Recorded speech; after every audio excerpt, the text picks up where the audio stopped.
Welcome to my daily HR metrics series by Nicolas Behbahani. Your team is not resisting change, they are experiencing a psychological threat response. And your current leadership playbook is probably making it worse. Today, we are breaking down a massive new release from McKinsey on why organizations become paralyzed and how you can fix it. McKinsey just dropped an eye-opening report on what they call trauma-informed leadership.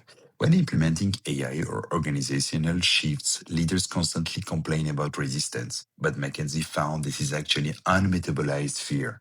Employees are not resisting to the new tech. Their nervous system are reacting to the fear of losing status, competence, or belonging. When this fear goes unmetabolized, it doesn't just disappear. It narrows thinking, distorts judgments, and completely stales decision making. You don't need to be a therapist to fix this. You need better system design. Here are the 3 metrics to track if your organization is effectively metabolizing strain. Number 1, the decision stale rate. Track how long high-stake decisions sit in analysis paralysis because people are terrified to make a call.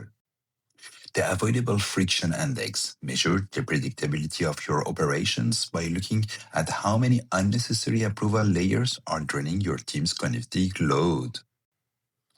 Finally, number 3, the Psychological Safety Score. Evaluate whether your team can express dissent and challenge the status quo without their heart rate spiking and the room turning into warning camps. Unmetabolized strain is a silent killer of agility. It's time to design systems with predictability and clarity. Are you managing your team's strain or just adding to it? Let me know in the comments below and hit subscribe for tomorrow metrics. For your daily dose of learning in people analytics, make sure to like and follow my YouTube and like the page of Nicolas Behbahani.